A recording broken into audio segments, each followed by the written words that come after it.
Welcome back to the Table Rush Talk Show, where we dive deep into the world of entrepreneurship, marketing, and personal growth. I'm your host, Misha Zvegansoff, and guest today's guest is Kyle Whitehill, CEO of Avanti Communications. He has 35 years leading global telecom giants. He's on a mission to connect the unconnected, driving education, health, and enterprise growth in some of the world's most challenging regions. From scaling Vodafone markets to delivering 270% bandwidth growth at Avanti, Kyle brings battle tested lessons on vision, grit, and executing big ideas at scale. Kyle, welcome to the show. Pleasure to be here, Misha. On two different continents today, but technology helps us to connect. That's right. That's right. London today, correct? London today, sunny outside. It's the summer. And then from Scotland. Oh, yeah, Scotland. I'm Scottish. Yeah, I'm a Scotsman. So I'm famous for whiskey and kilts and haggis. Do you like haggis? That's the key question. Absolutely love haggis. The secret with haggis is never ask what's actually in haggis, and then you will be absolutely fine. All right. We're going to go deep in all the fun things you're doing to, grow massive companies and do all that kind of those kinds of things, scale telecom networks, etc. But tell me, what's your favorite thing about living in London, and are you happy landing there? 7 years you've been there, correct? Was originally came to London back in the 80s after university, but spent a very short time here. And so the first time I've actually lived for a number of years in London, as you said, was when I came back 7 years ago. And what I love about London, energy. So it's kind of like being in Manhattan. It's an energetic, intense city. I think that London gives you a sense of opportunity and development. So sorry, one of my pet things is when you come from a small country in a small town, you don't really fully appreciate what the world's all about. But as soon as you land in London, you meet people that are doing amazing things, whether it's in finance or law or whatever it is, right? It's just a place where you meet really interesting people. So I very much enjoy that. You never feel too big for your own boots. There's always somebody bigger, better, bolder, smarter than you within 5 feet. And I think that's what London does for you. It just widens your horizon and allows you to explore things that you wouldn't find outside of a major city. Yeah, sometimes London can get a bad rap. I think maybe I don't know. I don't want to say dirty, but dirty's not the right word. What am I looking for? Like I don't know. I didn't mean to really go down this rabbit hole, but maybe it's like aging out as a city, right? Like it's lost its edge, but it sounds like from what you're saying, no, it's still vibrant. It's still cooking. It's a hub. It's an international hub. Yeah. Yeah, I think so. And I think having spent a lot of time in lots of different types of cities, my journey was come to London, move outside of London to the UK and towns. And then back in 2007, I was asked to go spend some time in India. So I spent 3 years in Mumbai in India. I spent then 3 years in Accra in Ghana, and then 4 years in Qatar and 1 year in Johannesburg in South Africa. So by doing that, plus the last 7 years traveling extensively across America, Africa, Middle East, what you get a strong sense of is the utopia for all cities is choice and being cosmopolitan and welcoming. And I do believe that London is probably one of the most cosmopolitan cities in the world. So people aren't judged by who they are, not where they're from, what they believe in. And I find that really comforting about London, where you see very multicultural, diverse people successfully living and working together on a day-to-day basis. And I think that what makes it really unique. But yeah, like all big cities, you can stand in Mayfair in central London, but within 5 minutes of journey, you can be in a very gritty part of the city that hasn't really regenerated or developed. But I see that in Manhattan. I see that in most of the cities of the world. You really see this quite contrasting mix of people living and working in different ways. Yeah, and you can find that gritty edge really quick too. I think that's the interesting thing, how fast you can, if you're looking for it or want to find that edge, you can get there quick. Yeah. I mean, within minutes.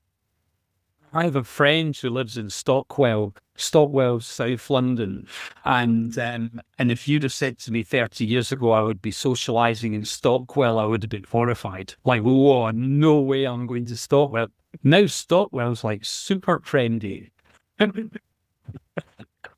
So funny. I'm in Encinitas, California, which is it's about as benign as a place as you can go, or mellow, or call it what you will. So I've got someone who's, in the thick of it. I'm like, oh, let me live vicariously through you.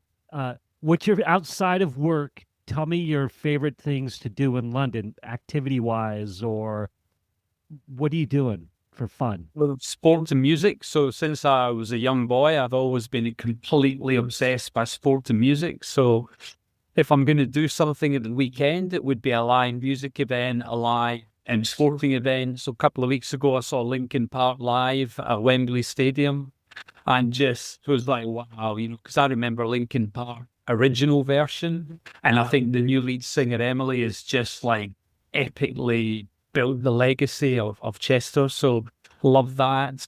I love watching what we call football, which you guys would call soccer. And then, big Man United fans. So I think that's where my balance would be, is trying to find interest in sport and music at the weekends. And of course, London is very well served by both of those from all sorts of stuff.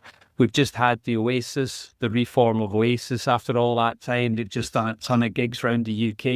I mean, like 80, 90,000 people watching every single live gig. It's astonishing. And yeah, I think that retro stuff's really important to my generation as well. We love going back and celebrating what we remember from the 80s and 90s and enjoying it for a second time. Yeah, the Gallagher brothers back together. Are they fighting or have they found peace? That's the key question, I guess. I would say it's a fragile truce, a very fragile truce for money. Money's For an amazing truce maker. That's right. Let's get along for a couple of years. Just a Yeah. couple. That's all we need I to will do. walk away with $100 million each, and then we can go back to hating each other. Oh my gosh. So, hey, you're CEO of Avanti Communications. Yeah, you've helped do some amazing things for Vodafone, other companies. Did you see yourself doing this when you were young? I'm going to be a CEO. I'm going to, really build things. No, I didn't. And I think the moment of truth for me was in my final year at university. I was studying economics and marketing. And I kind of did economics as okay, I'll do economics, but I loved marketing. And the thing I loved about marketing was that it brought to life for me brands. And I'm a really mad fan of brands. And brands to me are things that connect with you on an emotional level. So my favorite brands are, say, Boss Menswear, Aston Martin cars. Even though I worked for Pepsi for 7 years, I love the Coca-Cola brand. So there's brands that mean something to me. And what I wanted to understand back then was, what are brands doing to emotionally connect with us? And why do they need to emotionally connect with us? So that was an important part. So as I came to finish university, myself and the people on the course were all inevitably heading towards where we're going to go work for Unilever or Procter and Gamble or Coca-Cola, like a big branded company who really traded heavily on marketing. My journey took me in a slightly different direction because I was offered an opportunity to come to London and play sport. I was playing squash then. And so I started playing sport professionally, and I had a relationship with Lacoste. Do you remember Lacoste? I do. Yes. Yeah.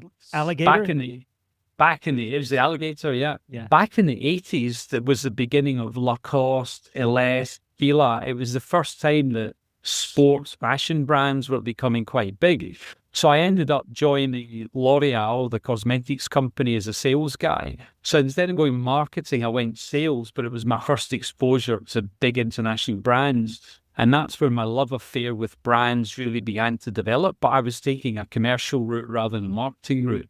So L'Oreal, then into Diageo when Diageo acquired Guinness. And so I was brought up at the time again where super brand were really, really important. The tipping point was when I joined PepsiCo. It was my first exposure to two things. Number one was America. So I would be exposed to corporate America, and Pepsi was an absolutely amazing opportunity to do that because one of the world's great corporate organizations competing against the world's most difficult opponent, which is the Coca-Cola company, they were just a tough competitor. And so I learned a lot of stuff there, but in particular, what I began to understand was that international business is incredibly complicated and incredibly challenging and interesting. And Pepsi gave me my first international assignment. So I've been sat in the UK, and then they asked me to go be vice president of Central Europe, which was living in Hungary and looking after Hungary, Poland, Czech, and Slovak. Wow. I'm just thinking of the countries that you've mentioned that you've been stationed at, doing business, working from. The disparity of culture, people, situations. I mean, riff on that for a minute. I have a good friend. His name's Michael Dennis, who worked for Ericsson and Cisco and all these companies at a fairly high level, but he's off in India, doing things, doing deals, and it's always been fascinating to me. So you want to riff on that for a sec, or? So I think there's a couple of things really important, right? Was my parents brought me up in a very small country, Scotland, 5 million people, which is very religiously divided. And so you kind of grow up in a country with its own problems. But my mum and dad taught me it's irrelevant. Treat people with respect, irrespective of who they are, where they come from. And I was very lucky that my parents chose to bring me up in that manner. So that was kind of pillar number one that was interesting. The second one was that when you go abroad to work, your company tries to help you, but it's impossible. How does a company bring to life for you that on a Monday you're in Hungary, Tuesday Poland, Wednesday Slovakia, Thursday Poland, which are ex-communist countries with 4 completely different cultures, 4 completely different languages, and you say, hey, I'm Kyle Whitehill from Scotland. And I think my first exposure of that was about, okay, fine, so I need to fit in with them. They're not going to fit in with me, right? I'm going to have to fit in and find a way to be effective, which in my mind was to be very respectful of the country and the culture, but to be confident about what I knew and what I was bringing to the party professionally. So I wasn't there to kind of fix them. I was there to work with them and add value to what they were doing in their context. And then I'm glad you mentioned India, because that was my next exposure. It was in 2007. I'd never been to India before. And suddenly Vodafone Group said to me, can you go to India and help us? We just bought the company. And if I might tell a very quick anecdote about my cultural immersion was, I'd been there for 3 weeks. And the CEO, I was chief operating officer, and the CEO decided that he wanted to do a development session for the 35 leaders. So we turn up in Hyderabad in India at the Indian Business School, and we do the normal business stuff during the day. And then at night, they organize a social event. So I'm European. I'd been in India, hadn't done anything in India before. And they tell me that the event starts at 8 o'clock at the swimming pool. So I turn up at 8 o'clock at the swimming pool. There's nothing. Nothing at all, just a swimming pool. So I go to reception, I say to reception, hey, I'm Kyle Whitehill from Vodafone. I'm going to the social event at a swimming pool. And they say, that's right, Mr. Whitehill, the social event for Vodafone is at a swimming pool. So go back. And at 9 o'clock, the first person turns up. And then the staff turn up and they start building all of the tables And then I start watching them building a stage and a karaoke machine. And I'm thinking, whoa, what's going on here? Right, I've turned up for a European dinner. We'll be done by 9:30. I'll be in bed. So eventually the CEO, Ashim, turns up and I say, Ashim, what's going on? It's 9:30. There's 3 people here and they're just building this. He went, oh, God, Kyle, I'm so sorry. You're European. Like it was like a flaw. So I said, so what's the scoop? He said, oh, no, the guys will come down between 9:30, 10. We'll probably have dinner around 11:30, 12. And I said, well, I won't be because, like, I'm pretending to be in bed by 9:30, 10 o'clock. I don't drink on social events at work. So we're going to probably have to meet in the middle here. And he went, yeah, I'll get the dinner brought forward. So these 35 guys, and it's all men, all turn up really quickly between 9:30 and 10. They drink the first whiskey really quickly, and then they have the second whiskey really quickly. And suddenly they're all really affectionate with each other and they're chatty and charming and having fun. Still no food. 11 o'clock, some of them start moving towards the karaoke thing and start singing Hotel California. And at this point, I'm thinking, no, that's me. I'm off to bed now. And so I do. So I just take myself off to bed about 11:30. And I wake up in the morning. I feel great, don't I, right? So get down to the thing for like 8:30 when it's supposed to start. Nobody turns up till 9 o'clock. And then about 9:30, Ashim, the CEO, sends me a text message. This is 2007. I can still tell you the exact words. Hi, Kyle. I know it's a pain in the ass, and I know that you're a European guy, but the guys were really disappointed that you didn't join in last night. So I've organised for the same thing to happen tonight. It's really important that you take part in this. And I tell you what, I sat there for 30 minutes staring at this text message thinking, am I going to go home or what am I going to do here? So, I mean, honestly, I was just sat there for 30 minutes. And then eventually I realized, okay, I'm not going to be successful if I'm going to be this stiff European guy in India. If this is how it is, I need to embrace it, but I need to do it on my terms. And so that's what I did. I spent 3 years in India. I probably went to 60 or 70 social events. I never drank, but I learned the words to Hotel California. And I learned how to dance with men, because in India, men dance with men and women stand at the back. So I spent 3 years dancing like that with hundreds and hundreds of men in social events, completely sober.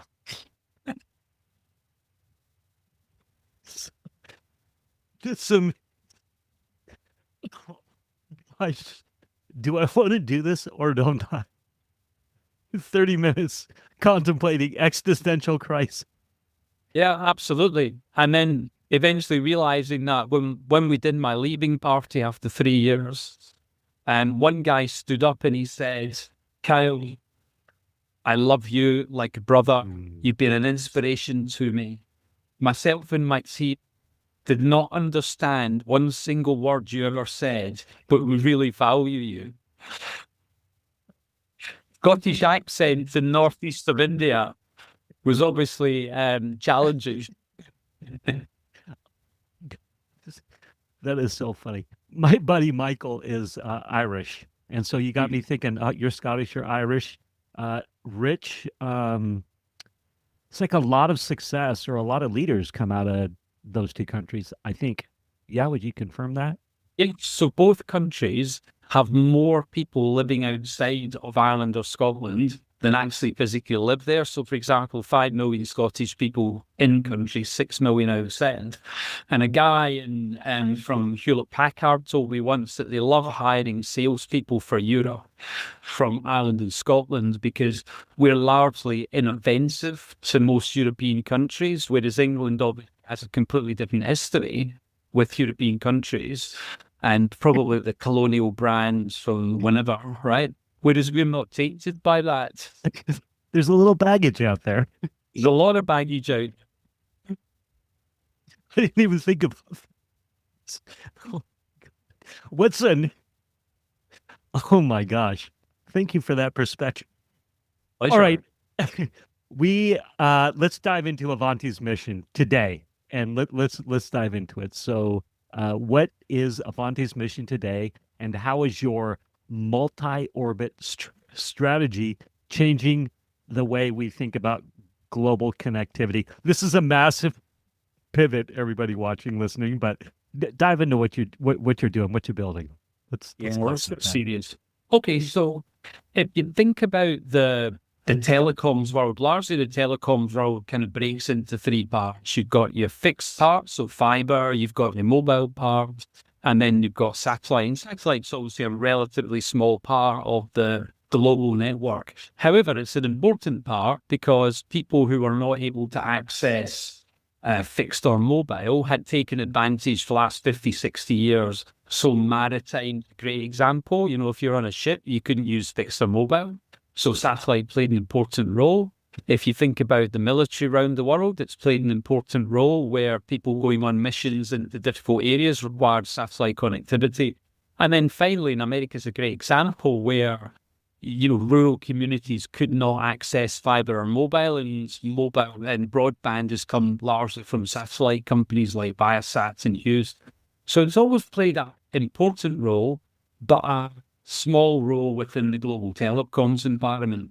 So the two parts to this answer, I think, are number one, when you asked about what's the future role of satellite within this world, two parts. Number one, which is what Elon Musk has done with Starlink, is to bring a completely different proposition to the marketplace, which is a network which is global and can deliver high broadband to rural communities. So he's done a fantastic job in North America and is now by far the number one supplier of rural satellite broadband in North America.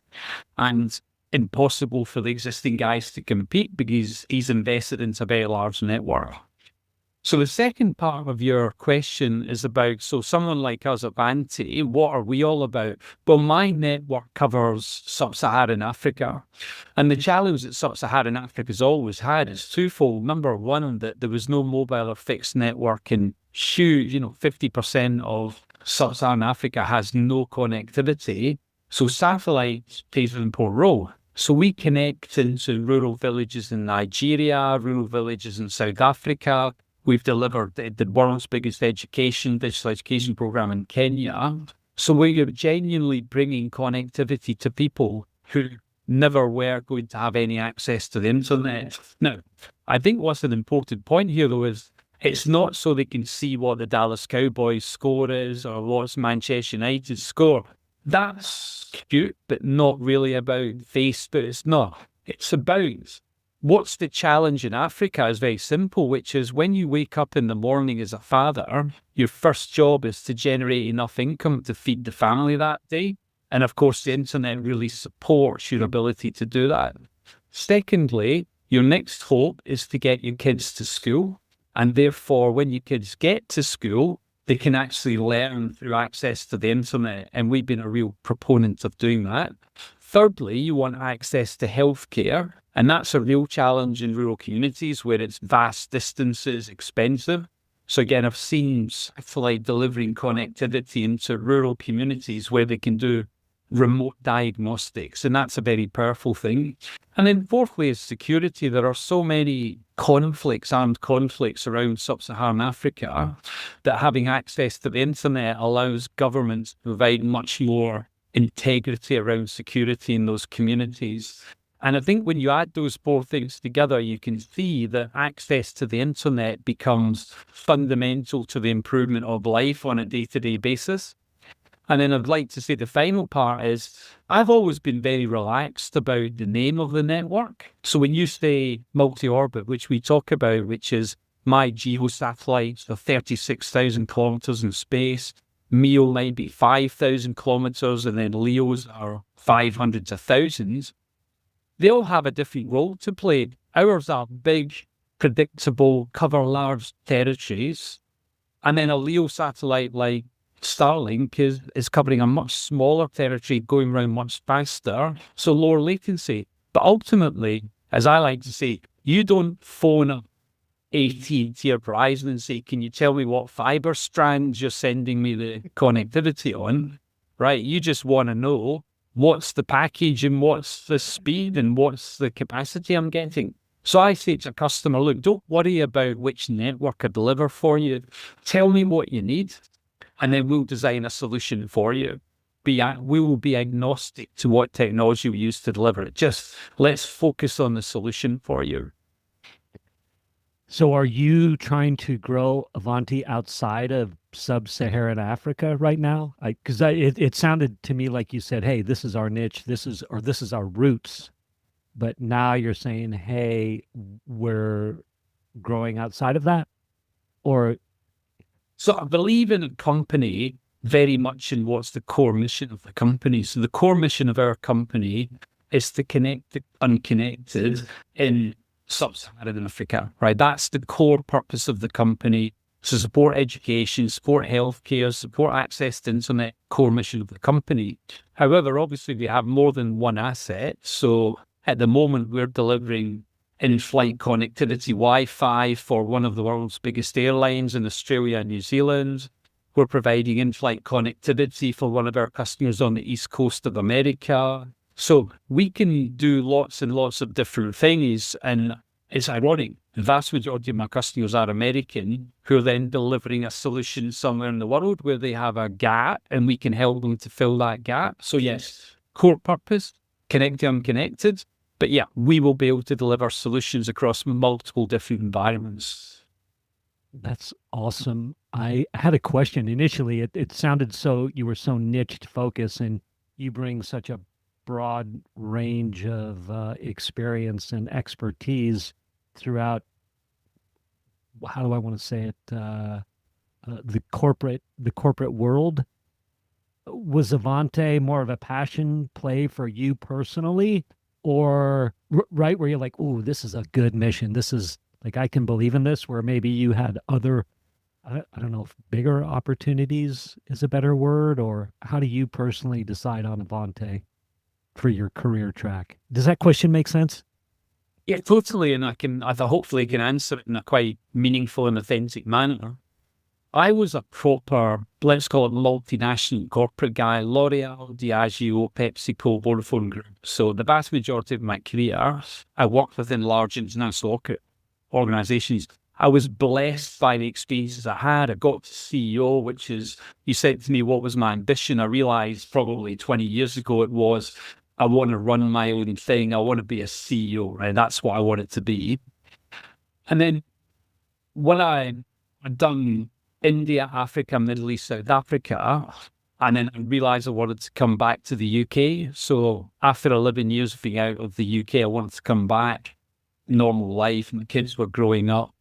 So that was my decision. And when I was approached about this job, I'd never thought about satellite before, to be honest. But I believed myself to be a network telco guy.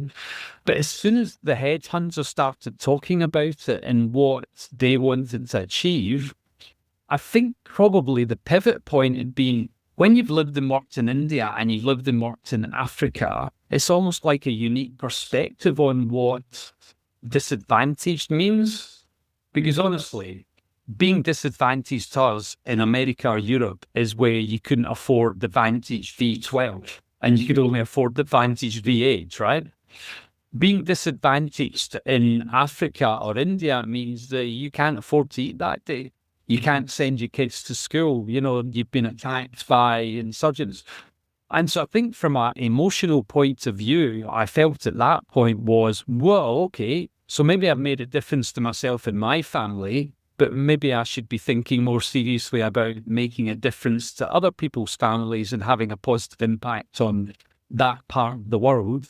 And for the last 7 years of doing this, I've talked very passionately at conferences and stuff like that about, guys, you got to understand the disadvantage is getting bigger, right? And therefore, every time we connect one person, there's 5 born that day, more. So actually, that disadvantaged community grows in Asia and Africa much faster than we're actually doing. And so my frustration has been about, there's a lot of money sitting in organizations, like the World Bank or the Gates Foundation, whatever they are, who really want to invest into these programs around education and healthcare, but just don't have the trust or pathway that they can see to actually make that money work and make that money actually deliver a proper return on investment, not financially, but return on investment for what the community ends up with. And I think that's the disconnect I've seen the last 7 years is people's lack of trust about what happens to the money. Mm-hmm.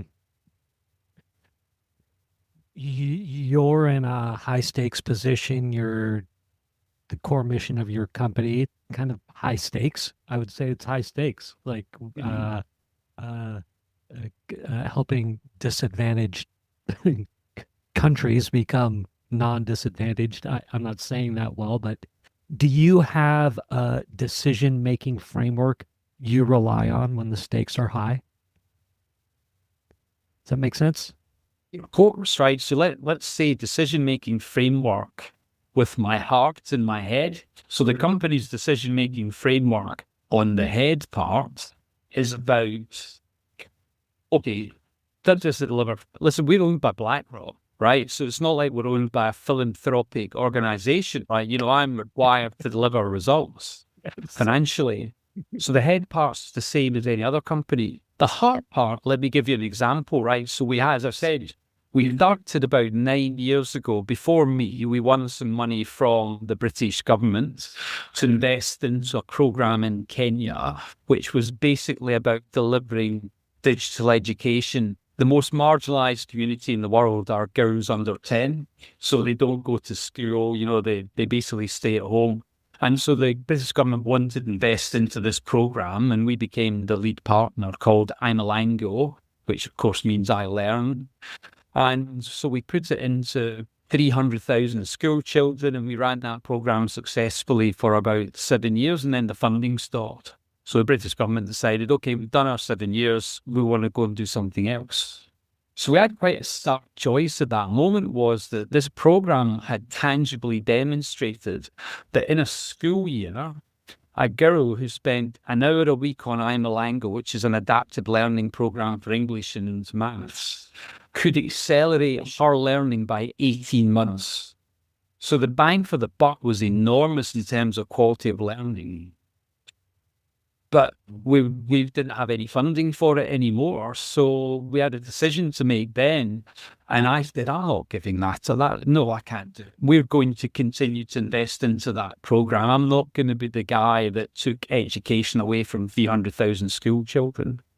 So I think the lens that we think about is that we have to use our heart sometimes in those decisions around what we'll invest into, because we can see and monitor that we are actually making a difference. And I think that's the decision-making criteria is, can you tangibly show evidence that you're making a difference? And with I'm a Lango, we can. That's awesome. Do you have flexibility in that? Were you getting pushback on that? Or is that, we trust you, Kyle, execute? We trust you, execute. I could show numbers that gave a sense of, look, from a corporate social responsibility point of view, this is a really important initiative, like super, super important initiative. We invested into 7 of the Africa's biggest refugee camps in Uganda, Rwanda, where you can imagine, right, if you're a refugee from Sudan, right, your hope is to be able to connect. They didn't have any connectivity, so we installed connectivity into community centres in those refugee camps, which allowed people to start emailing and Googling and searching to try and find relatives and family members and stuff. And I think from a heart point of view, these are really important initiatives like UNHCR, USAID, right? People like that were very committed to wanting to deliver connectivity, disaster relief stuff where we've supported disasters in Africa, flooding, whatever. I mean, just stuff that we felt really strongly about and we wanted to support. Mm. What's the hardest personal lesson you had to learn before you could lead the way you do now?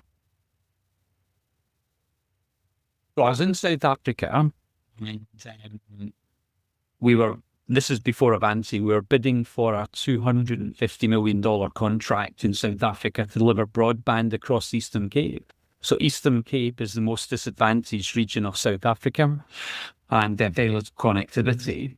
And so I got engaged with Marion and Fusey. Marion was the Director General of Eastern Cape and Fusey was her assistant.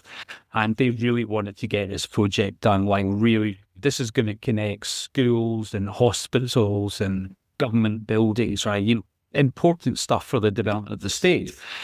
And so we eventually signed the contract, $250 million. And it was a substantial contract for the country. And so I spent the first month moaning at Marion and Fusey to start paying my first invoices and to start getting on with it. And Marion and Fusey kept saying to me is, yeah, but what are you going to do for local economic development? And I said, well, yeah, absolutely. I'm totally committed to investing into local economic development. Could you just pay the first invoice, please? And I mean, I lost probably 2 months flying to see them, flying to see them, flying back. And eventually I learned was, right, listen, if you want to fly into somewhere like Africa and you want to do business, the first thing you need to start talking about is, what are you going to do to help the economic development of the country or the region? And then say, oh, by the way, can you sign a contract? Because if I'd have done that from the start, I think I would have got my invoice paid about 3 months earlier than I actually did. And I bitterly regret it.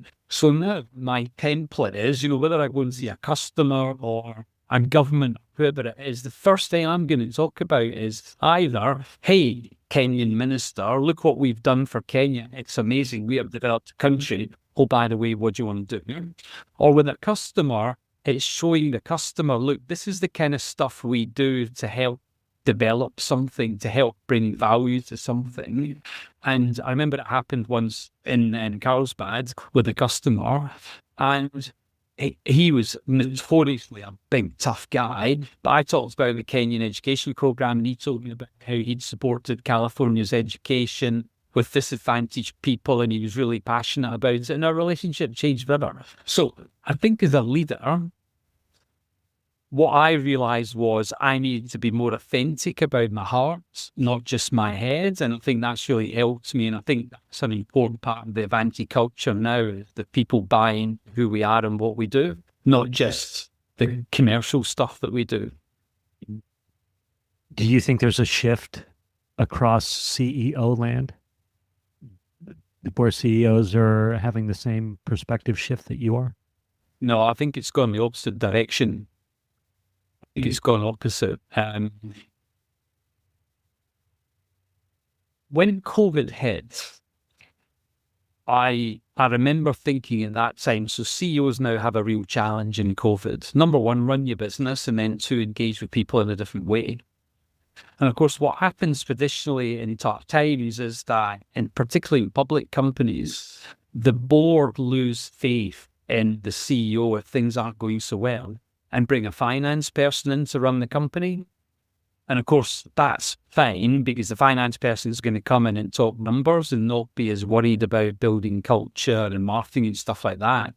So I think as business has got tougher in the last 5-6 years, I think there's probably been a shift negatively back towards, it's all about the numbers. Look at Boeing. Boeing's a great example. Boeing had some terrific issues, so they hunkered down. It becomes about manufacturing process. It becomes about numbers. And the CEO is not going to get celebrated for talking about the good stuff that they're doing in the community.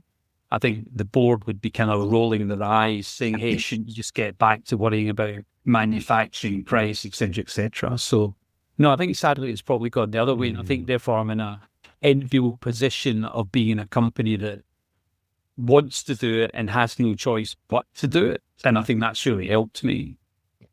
And it's interesting to me that BlackRock is supportive of this culture, and they're hands off, or is that BlackRock's nature? Am I saying that right? Yeah, of course, Shark, because I think what you're saying is, which is quite right, is we on an annual basis have to fill in a whole load of documentation to explain what we're doing. right? Whether it's in, carbon stuff or whether it's in CSR, whatever it is, they have a strong requirement. Because remember, BlackRock borrow money from other people, and those investors largely are asking the same question then, which is, yes, great that you're putting your money into companies, but what else are you doing to make the world a better place? So the pressure comes from pension funds, like family offices, all asking the same question is, what are you doing to make my money work effectively, not just for financial return, but to improve the world? And I've seen that the last 7 years, that there's a strong element of that. Our local guys in London, we talk to them every month about what we're doing on stuff like that. And I think it's an important part of their narrative back to New York. Mm-hmm. I want to shift to your perfect customer. I went way off script here because you're so generous with your thoughts. So thank you for that. But let's talk about Avante's customer. Who is the perfect customer? Is it telcos in remote regions, governments trying to reach rural citizens, students and healthcare providers on the ground?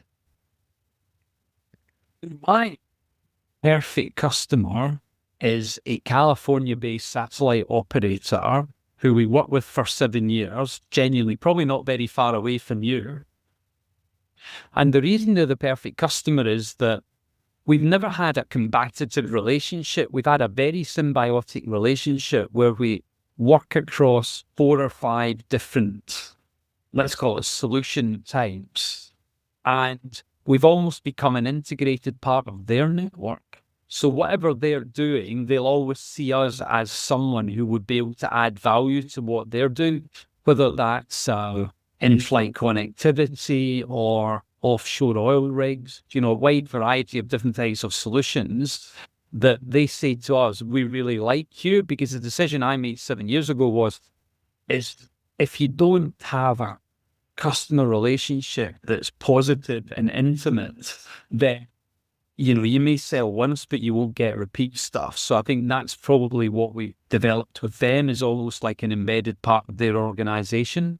I'm probably going to answer a separate question, which is maybe the one that's what gives you the most satisfaction with what we do with them? Yeah. So I think that's definitely got to be in Nigeria with MTN. So MTN, the biggest mobile operator in sub-Saharan Africa, fantastic company based in South Africa, but they're in 20, 30 countries in sub-Saharan Africa. And in Nigeria, we built 1,000 villages connectivity with them.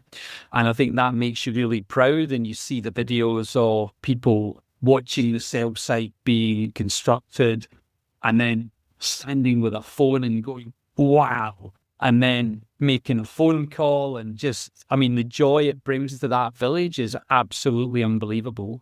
Genuinely unbelievable. And I think that's the one that probably makes your heart fondest about what you managed to do for good in a commercial environment, because they're under massive pressure. All telcos are under massive pressure to cover all of the country. No person left not able to make a phone call, not able to send a text. And bringing that to life in Nigeria was very satisfying. Who do you hope hears this podcast episode and is compelled to take action to work with your company?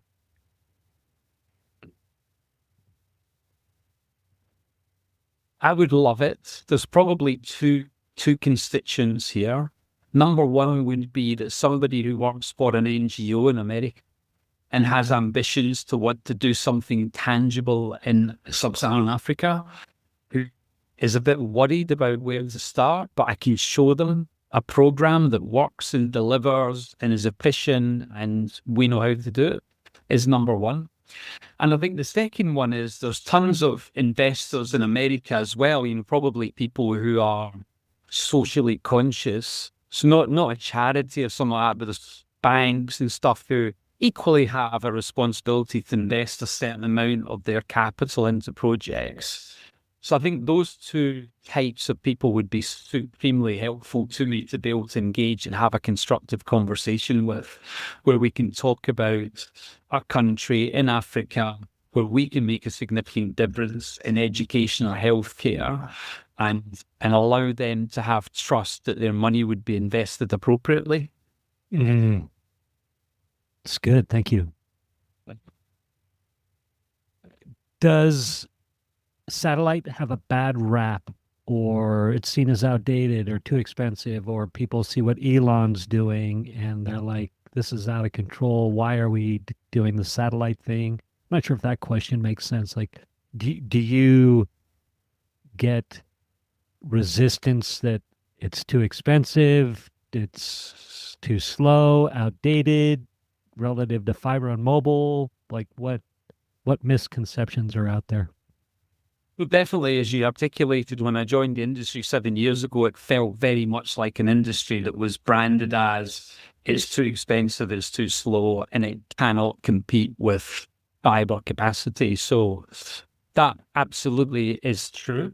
It was true very much. So I think it was therefore it became the sort of the product of distress. I have absolutely no other option. So therefore, I'm going to have to buy satellite.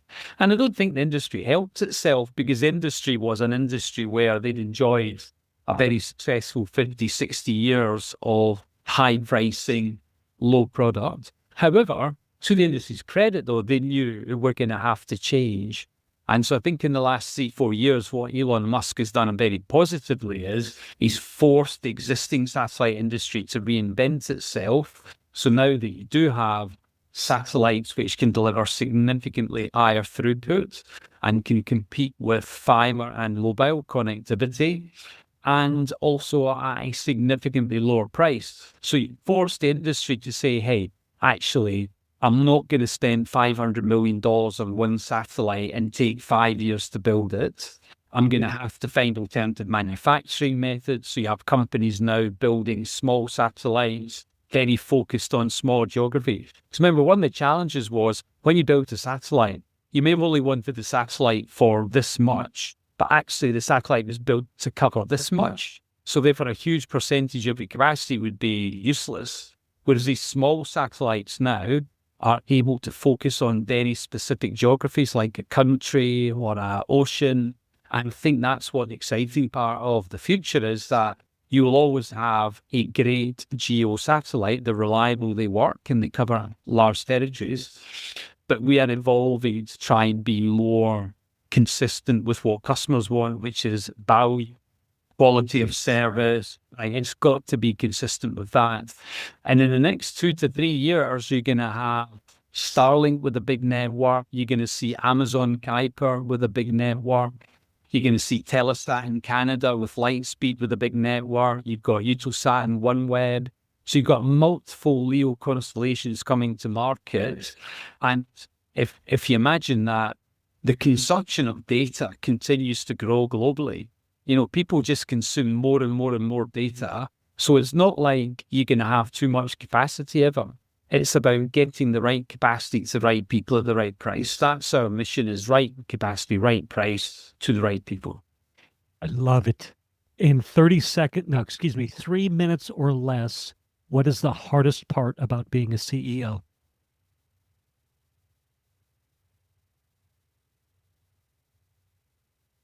So being a CEO is absolutely the case that there's nobody who sits next to you. There's no team.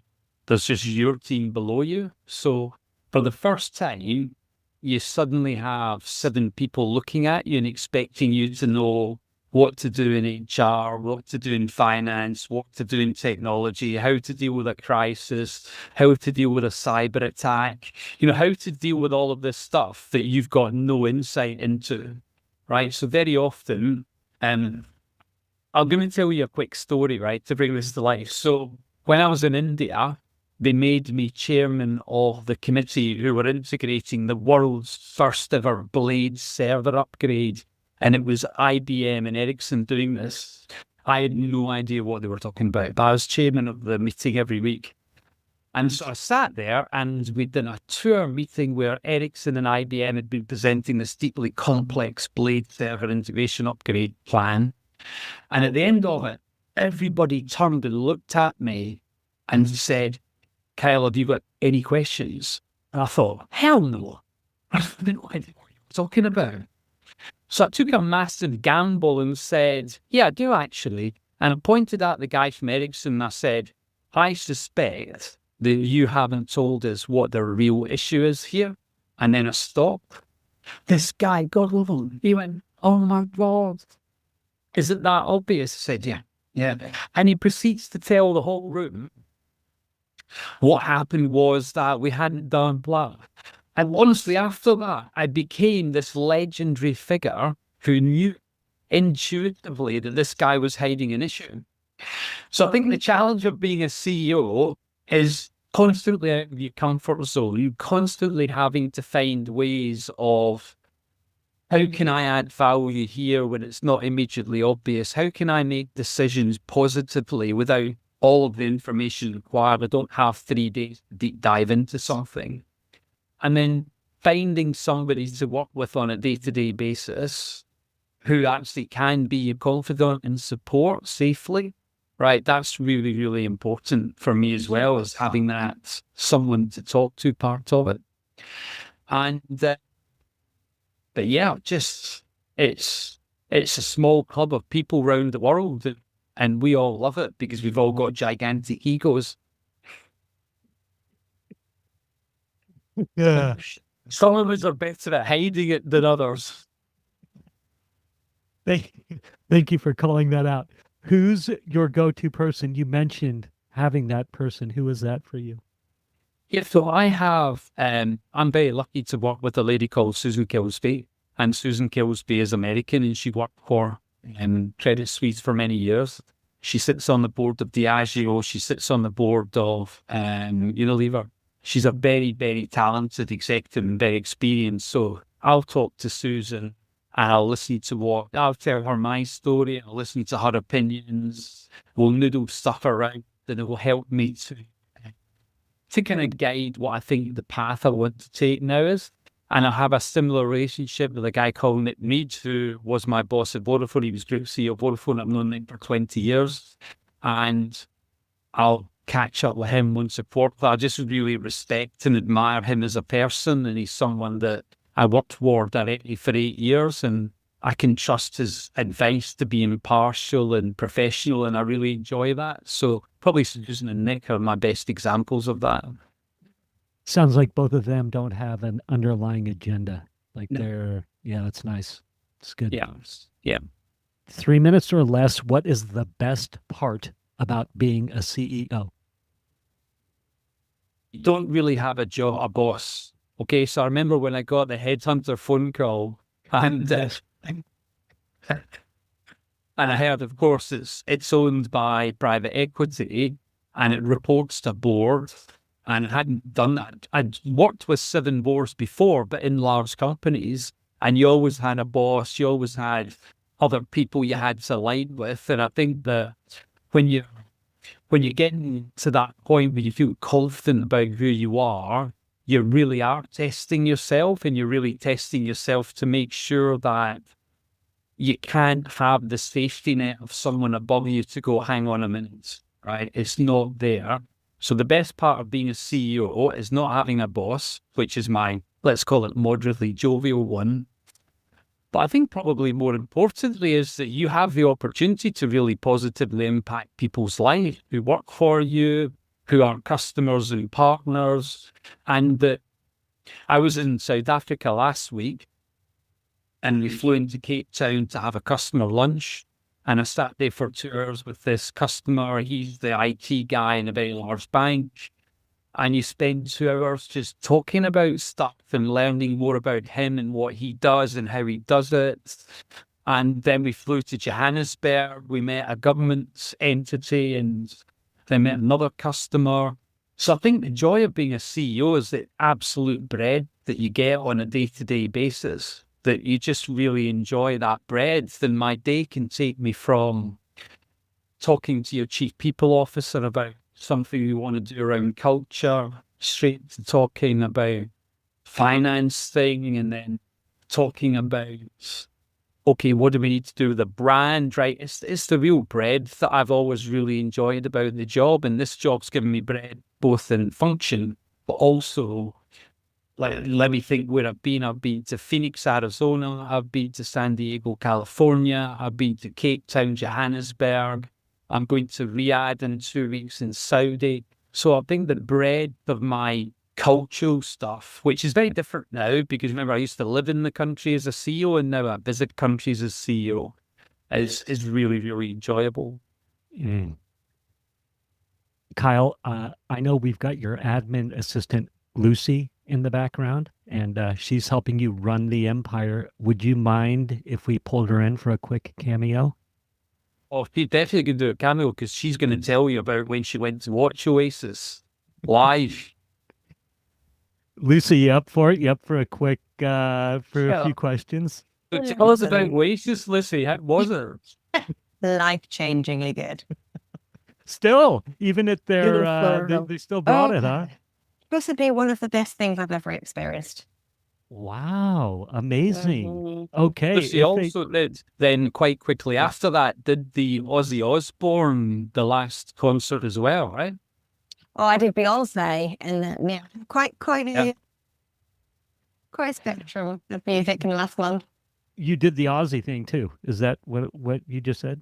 No, I did Beyonce, and Okay, I did Beyonce. Okay. Oasis. All right, all right. Well, that is, yeah, that's two ends of the spectrum for sure. Sorry. Yeah, the Aussie thing was interesting. Was he? I mean, he was like 3 weeks till death. Sorry, Yeah. to, Well, not to- sadly, it was horribly sad.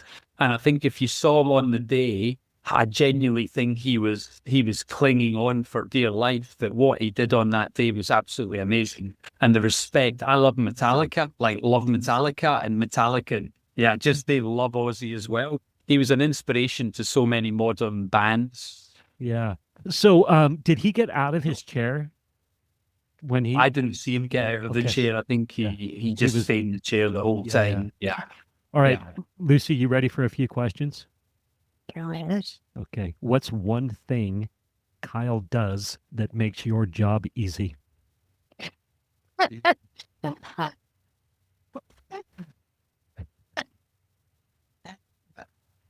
Okay.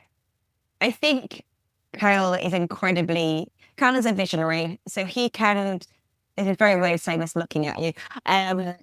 He can paint a picture of where you're going. And if you work in communications, you need to understand what does that look, how do I go on the journey with you? And especially as we've been apart, and I've been with Kyle 3 months into him joining Avanti, I joined, changing a company, its culture, its look, its feel, and its trajectory, like you have to have an incredible orator who can show you that vision and you want to get on the journey with them. And given that I work in the kind of creative side of things, being able to see that makes my job a lot easier. Just gives you some confidence. Yeah. Yeah. Yeah, you've got a picture you're working towards. I love it. What's one thing that Kyle does that makes your job interesting? Well, make it interesting, difficult. You can probably tell you this morning how I completely changed Lucy's day. Yeah. Yes. My day varies a lot, dependingly. I like that. I like kind of the spontaneity and also we're not afraid to pivot or change our minds or throw our personality into things. And that does make things interesting. It's not try and test this, let's do this the way we always have. Like we don't run on that energy. And I really love that. And it does keep things interesting. Nice. If Kyle's leadership style was a movie title, what would it be? That's incredibly difficult. Kyle, what are you about to say?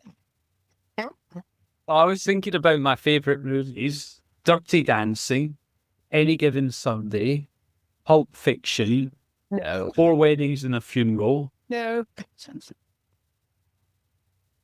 The Matrix, maybe. Let's go with something a bit tacky, very cool. I think All I'm right. like a reality TV show, so I absolutely Yes. adore reality TV shows. Like, love them. And I quite often will use reality TV show situations to kind of bring something to life that I'm thinking about. So I think it would be more like a movie I would be a reality TV show, like Married at First Sight, my favourites. Oh my God, we've got Metallica. reality TV. This is not what I was expecting. Keeps you on your toes, right? All right. Lucy, I'm going to hold you to task. Give me a movie title or a reality TV show title or Well, TV title. I think reality TV show is, well, have you ever heard of a show called Taskmaster? Ah, I don't think Kyle loves that one, but I think that's a good. said with I don't love. want to say Married at First Sight. That's misleading. Taskmaster, said with love, Kyle. Said with love. Okay, just a few more, and I appreciate you having fun with this. What's Kyle's go-to coffee or tea order? Green tea. Sugar? No.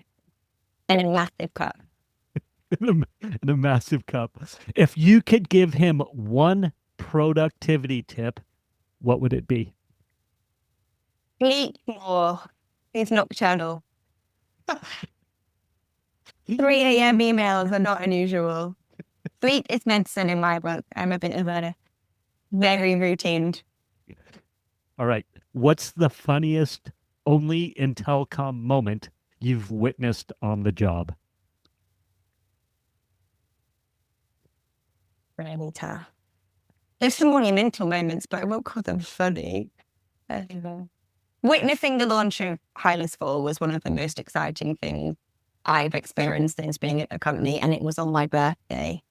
So that was pretty special, and all the team were in South Africa, and I just joined and had one of those moments, because my whole career has been in television and media, and then I joined a satellite company, and that moment took my breath away and thought, I'm part of something that's very exciting for the future. It's good. Lucy, thank you so much for jumping in the fray. Kyle, any rebuttals, any last moment rebuttals? I think one of the joys of being a CEO as well is, right, you get to work with good people. And when I first met Lucy, which is now 7 years ago, Lucy, right, it's pretty much almost 7 years ago, is that when you meet someone who's really, really good at their job, then you get this enormous confidence about stuff. So what Lucy suffered from for 7 years is that I'll ask her to do something, which is exactly what I did this morning, completely nothing to do with Avanti, 2 hours notice, because I know what I get back 2 hours later is going to be better than I'd imagined. And that's been the joy of working with someone like Lucy, is that when you meet a talented person, what you want to do is to give them the wings to be able to express themselves confidently and make them, you just feel good about your output then, because you've been trusted and valued for what you do. And Lucy's strong, independent and all that stuff, which I really value as well. So I think that's the joy. Get great people, get great results. It's linear. It's definitely linear. It's good. It's good. This has been a ton of fun. I do want to thank you too for doing that, because that was a ton of fun for me. Kyle, where's the best place for people to follow Avanti's work or connect with you directly? Yeah, go ahead, be up on LinkedIn. You can find me, Kyle Whitehill. There's not many Kyle Whitehills, so you'll see me, Kyle Whitehill Avanti. Always happy to do that. And somebody wants to ask a question or just connect, super happy to do that as well.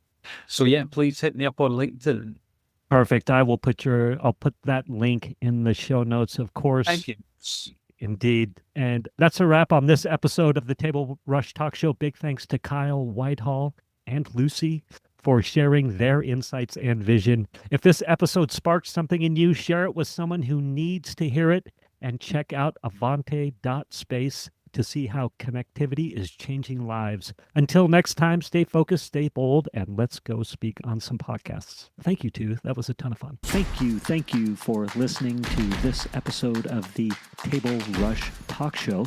For resources to help you sell your stuff, go to belove.media/resources. That's belove.media/resources, and be sure to subscribe, comment, 5-star, and share. Thank you again for listening.